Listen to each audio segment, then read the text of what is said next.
بسم اللہ الرحمن الرحیم۔ السلام علیکم دوستو، آپ سب خیریت سے ہوں گے۔ آج ہم اپنے چینل پہ کچھ گفتگو کریں گے سیاسی، لیکن اس چینل کا مقصد ہے ہم پولیٹیکل، اکنامیکل، کرنٹ ایشوز ان سب پہ ڈسکس کیا کریں گے۔ آج میرا ٹاپک ہے بیسیکلی پی ڈی ایم پہ، اور ہم اس پہ کچھ ڈسکس کریں گے کچھ جماعتوں کے بارے میں اور ان کے ادوار کے بارے میں کہ پہلے وہ سب کچھ کیا تھے۔ ہم اب سٹارٹ کرتے ہیں۔ جیسا کہ آپ کے سامنے یہ ویڈیو چل رہی پی ڈی ایم کا، یہ جلسہ ہے ملتان کا۔ اب دیکھیں گے، ایک کہاوت ہے ہمارے یہاں پہ کہ جس علاقے میں چور سارے اکٹھے ہو جائیں تو سمجھ لیں کہ تھانے دار ایماندار آ گیا، ٹھیک ہے نا؟ یہ بالکل ویسا ہی ہے۔ یہ سب پہلے ایک دوسرے کے خلاف باتیں کرتے تھے، ایک دوسرے کے خلاف ہر جلسے جلوس کرتے تھے۔ جیسے ہی ان دونوں حکومتوں کے علاوہ ایک نئی حکومت آئی ہے، وہ کچھ ان سے احتساب وغیرہ کرنے پہ لگی رہی ہے، تو ساتھ ہی ان کے بیانیے آپس میں چینج ہو گئے اور یہ سب آپس میں مل گئے۔ یہ 11 جماعتوں کا ایک ہجوم کہہ سکتے ہیں آپ، ٹھیک ہے۔ اب یہ آصفہ بھٹو ہے، اس کا یہ پہلی انٹری ہے سیاست میں۔ تو آپ دیکھیں گے، آپ ایک چیز آپ سوچیں کہ اس سے پہلے جو نون لیگ تھی، اس کی والدہ کے بارے میں کیا کچھ کہتی رہی ہے، اور آج یہ سب اکٹھے ہو گئے، کیوں؟ اپنا صرف چوری کا مال بچانے کے لیے۔ ان سب کو کچھ نہیں ہے عوام سے۔ اب یہاں پہ کرونا بہت پھیلا ہوا ہے ملتان میں، ان کو کچھ نہیں ہے، اس سے کوئی لینا دینے نہیں ہے۔ جو بس یہ ہے کہ ابو بچاؤ مہم سٹارٹ کی ہوئی ہے، اس کے علاوہ اور کچھ نہیں ہے۔ انہیں ہوپس انہیں اس سے کچھ حاصل نہیں ہوگا۔ آپ بھی دیکھیں گے کہ یہ خالی ہاتھ ہی واپس جائیں گے، اور ان کے مقدر میں جیلیں ہوں گی، ان کے مقدر میں احتساب ہوگا، یہ سب پکڑے جائیں گے۔ اور بس آپ دیکھیں، ویٹ کریں، اور آپ کو سب اس کا نتیجہ نظر آ جائے گا۔ باقی ہم نواز شریف کے دور کی کچھ کلپیں کامران خان پر، وہ آپ کو سنائیں گے، وہ آپ دیکھیے گا۔ وزیراعظم عمران خان اور ان کی حکومت کی کشمکش پاکستان کی معاشی بحالی کے حوالے سے جاری ہے۔ مشکل فیصلے بھی کیے جا رہے ہیں اور کچھ مشکل فیصلے نہیں ہو سکے ہیں۔ ایک کیفیت ہے جو کہ مسلسل جاری ہے۔ کوشش یہ ہے کہ ملک کی معیشت بحال ہو، یقیناً سمت درست نظر آ رہی ہے۔ آئی ایم ایف اور ایف ٹی ایف کے ساتھ ایک ساتھ ڈیل ہو رہی ہے۔ آئی ایم ایف کے پروگرام کو فی الحال کیونکہ کووڈ ہے وہ اس وقت سسپینڈڈ ہے یا اس وقت رکا ہوا ہے، اور وہ اس حوالے سے بھی بہرحال پاکستان اور آئی ایم ایف کے مذاکرات مسلسل جاری رہتے ہیں۔ ایف ٹی ایف سے بھی لگتا ہے کہ پاکستان اب نکلنے کے قریب ہے، یقیناً بہت اچھی پیش رفت ہو چکی ہے۔ یہ سب کیفیت ہے، مگر اس بات سے کسی کو انکار نہیں ہے کہ جب پی ٹی آئی کی حکومت نے اقتدار سنبھالا تھا سن 2018 میں، تو اس وقت پاکستان کی معیشت تباہی سے دوچار تھی۔ بعض ماہرین کے نزدیک معاشی کھنڈر تھا جو اس وقت پاکستان کی معیشت کی کیفیت نظر آتی تھی۔ مسلم لیگ نون کی جانب سے اس کو سخت تنقید کا اس وقت پی ٹی آئی کی حکومت کا سامنا تو ہے، جبکہ حقیقت یہ ہے کہ موجودہ حکومت کو معاشی مسائل میں جکڑا پاکستان ملا تھا، کیونکہ جب مسلم لیگ نون کی حکومت گئی تھی سن 2018 میں تو پیچھے معیشت کا ایک ملبہ نظر آتا تھا۔ اسی دور حکومت میں، یعنی کہ مسلم لیگ نون کی دور حکومت میں، میگا کرپشن اور منی لانڈرنگ کی وجہ سے پاکستان عالمی سطح پر مشکوک ہوا، اور فیبرری 2018 میں ایف ٹی ایف کی گرے لسٹ میں شامل ہو گیا، جو پاکستان کی معیشت کے لیے وبال جان، اس کے امیج کے لیے وبال جان ثابت ہوا۔ یہ بھی اہم بات ہے کہ نواز حکومت نے اپنے اقتدار حکومت کے اختتام سے پہلے ملک کو آئی ایم ایف کے دروازے پہ پہنچا دیا تھا۔ تمام ماہرین اس بات پر متفق تھے کہ اب پاکستان کو فوری طور پہ آئی ایم ایف جانا چاہیے۔ پاکستان کی معیشت متحمل نہیں ہو سکتی، اپنے پاؤں پہ کھڑے ہو، اور اسی لیے پاکستان کو فوری آئی ایم ایف کے دروازے پہ جانا چاہیے، اور اس کی وجہ یہ تھی کہ معیشت کی زبوں حالی عیاں تھی۔ الیکشن کے مہینے جولائی 2018 میں ملکی زر مبادلہ کے مجموعی ذخائر صرف 15 ارب 70 کروڑ ڈالر رہ گئے تھے، جن میں سرکاری ذخائر صرف 9 ارب ڈالر یعنی 3 ماہ کے امپورٹ بل کے برابر تھے۔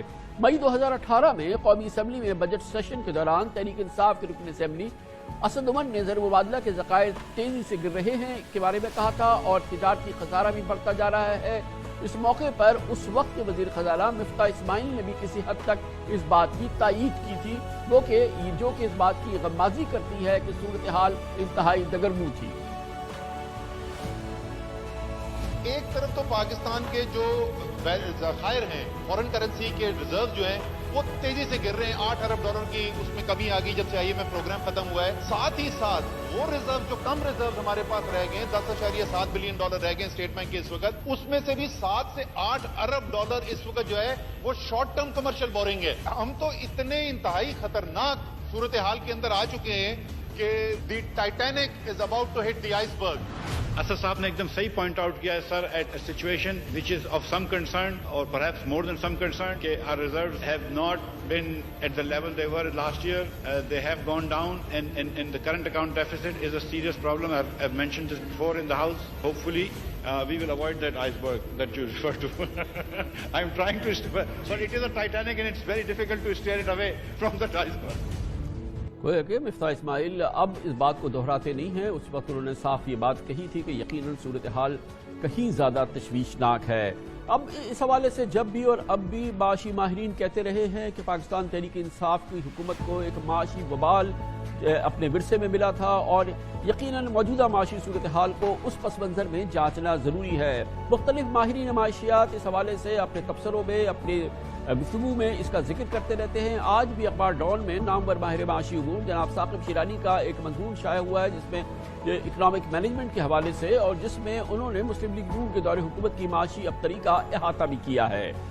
2013 سے 2017 تک مسلم لیگ نون کی حکومت نے مہنگے ترین کمرشل قرضوں سمیت بڑے پیمانے پر اندرونی اور بیرونی قرضے لیے، پاکستانی روپے کی قدر کو مصنوعی سہارا دیا، ڈالر کے حقیقی ریٹ اور زر مبادلہ کی شرح کو بالائے طاق رکھا، روپے کی قدر کو مصنوعی آکسیجن لگنے سے امپورٹ بڑھتی گئی اور پاکستانی اشیاء مہنگی ہونے کی وجہ سے ایکسپورٹس کم ہوتی چلی گئی۔ جناب ثاقب شیرانی نے اپنے مضمون میں لکھا کہ مسلم لیگ نون کے 5 سالہ دور حکومت میں ہی ملک میں بیلنس آف پیمنٹ کے بحران نے جنم دیا۔ 2013 سے 2018 میں ملکی امپورٹس میں ڈالر کے تناسب سے 35% سے زائد اضافہ ہو گیا۔ ایکسپورٹ سیکٹر کو بڑے پیمانے پر امپورٹ پر سبسڈی دی گئی۔ اس کے علاوہ یہ بھی تحریر کیا ہے، انہوں نے کہا کہ مسلم لیگ نون کے 5 سالہ دور حکومت میں ملکی ایکسپورٹس بڑھنے کے بجائے 5% کم ہو گئی۔ امپورٹ بلز اور ادائیگیوں میں عدم توازن ایسے وقت میں تھا جب عالمی منڈی میں خام تیل کی قیمت $118 فی بیرل سے کم ہو کے $34 فی بیرل تک آ گئی تھی۔ گویا کہ ایک نادر موقع تھا پاکستان کی معیشت کو سدھارنے کے لیے، مگر اس کا بڑا حصہ صرف کر دیا گیا ڈالر کی قدر کو مصنوعی طور پہ ایک جگہ پر رکھنے کے لیے۔ $34 فی بیرل تک کا تیل ہو گیا تھا، مگر پاکستان کی معیشت کو اس کا قاطر خواب فائدہ نہیں ہوا۔ 2018 تک ہماری ایکسپورٹس کے درآمدی بل میں مجموعی 55% کے بجائے صرف 38% ادائیگی کر رہی تھی جو ہمارے ایکسپورٹس تھی، اور امپورٹ ایکسپورٹ پہ عدم توازن کی وجہ سے معیشت کو ملک کی تاریخ کا سب سے بڑا یعنی کہ $20 ارب کے کرنٹ اکاؤنٹ کا خسارہ برداشت کرنا پڑا۔ پاکستان کا کرنٹ اکاؤنٹ ڈیفیسٹ $20 بلین ہو گیا تھا، جو دنیا اس بات کی گواہی دے رہی تھی کہ پاکستان کی معیشت تباہی کے راستے پہ چل رہی ہے، اور یہ وہ خسارہ تھا جو ملک کی GDP کا 6.3% بنتا ہے۔ مسلم لیگ نون کی حکومت کے اختتام سے قبل ہم نے ملک کے معاشی ماہرین سے نواز حکومت کی کارکردگی کے بارے میں انٹرویوز کیے تھے، اور جو اس وقت کی معاشی کیفیت تھی اس کی عکاسی ان انٹرویوز میں بارہا ہوتی تھی۔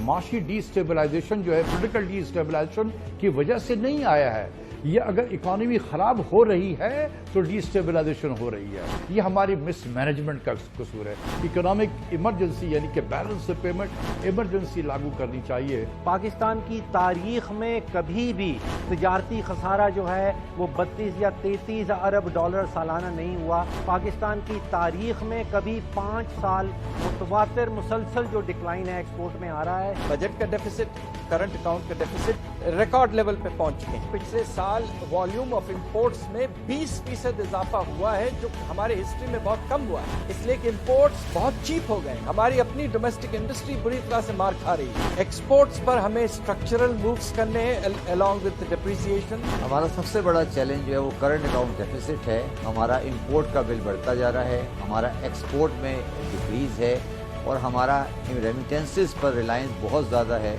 یہ ہمارے ملک کے لیے خطرات کی طرف لے جا رہا ہے. 2014 کے بیچ میں جب تیل کی پرائسز نیچے گری, ڈالر جو ہے سب کرنسی کے اگینسٹ اپریشیٹ کر لیا. آپ نے روپے کو وہیں کا وہیں رکھا, ڈپریشیٹ نہیں کیا. آپ کا جو کرنسی ہے اوور ویلیوڈ ہوگی, آپ کی ایکسپورٹ گری, ٹریڈ ڈیفیسٹ کا آپ کا بڑا, تو آپ کا ایک قسم کا ٹوٹلی پالیسی فلکس ہے. جو IMF کا پروگرام تھا وہ اس میں کوئی بیسک ریفارمز نہیں ہوئی, نہ FDR کی ریفارمز ہو سکی, نہ آپ کے انرجی سیکٹر کی کوئی ریفارمز ہوئی, نہ آپ کی ایز آف ڈوئنگ بزنس میں کوئی ریفارمز آئیں. Current account deficit 6% of GDP جو ہے یعنی $18 بلین تک جا رہا ہے. یہ تو بالکل ایک فری فال والی سی کیفیت ہے. بجٹ ڈیفیسٹ تو 7% کی طرف جا رہا ہے. 1480 ارب روپے کا بجٹڈ خسارہ تھا جو 2400 ارب روپے کے اوپر جا رہا ہے. اتنا تو کبھی تفاوت ہوا نہیں. سن 2013 میں ہمارا ٹریڈ ڈیفیسٹ جو تھا وہ تقریباً $20 بلین تھا, جو آج بڑھ کے $32 بلین ہو گیا. اس کا بڑھنا جو ہے یہ بہت ہی تشویشناک بات ہے. یہ آپ نے گواہیاں سنی, یہ پاکستان کے ممتاز بزنس معاشی ماہرین سے منسلک لوگ اس وقت کی کیفیت کو اجاگر کر رہے تھے جو آپ نے دیکھا آج جناب ثاقب شیرانی کے مضمون میں بھی تحریر ہے. 2012-13 میں قرضوں پر سود کی ادائیگی 991 ارب روپے تھی, جو 2017-18 تک 51% بڑھ کے 1500 ارب روپے ہو گئی تھی. بے پناہ قرضے تو بہت لیے لیکن معاشی اصلاحات اور ٹیکس کا دائرہ کار بڑھانے کے لیے کچھ نہیں ہوا. State bank securities exchange commission میں من پسند افراد کی تعیناتی ہوئی جس کو کہ بہت ہی اس پر تنقید ہوتی رہی. ریگولیٹرز کی غیر جانبداری متاثر ہوتی رہی.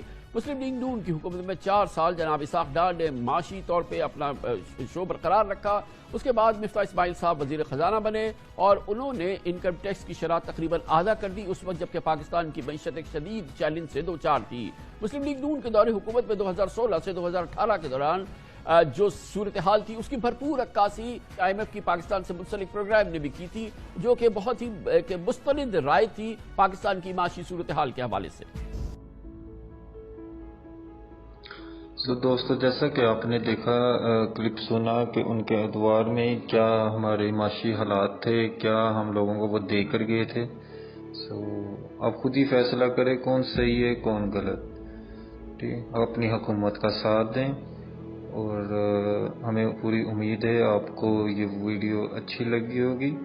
اور سپورٹ کے لیے ہمارا چینل سبسکرائب کریں اور بیل آئیکن پر ضرور کلک کریں تاکہ ہر نئی آنے والی ویڈیو کا نوٹیفیکیشن آپ کو موصول ہو سکے اور آپ باقاعدگی سے وہ دیکھ سکیں. Thank you very much. شکریہ.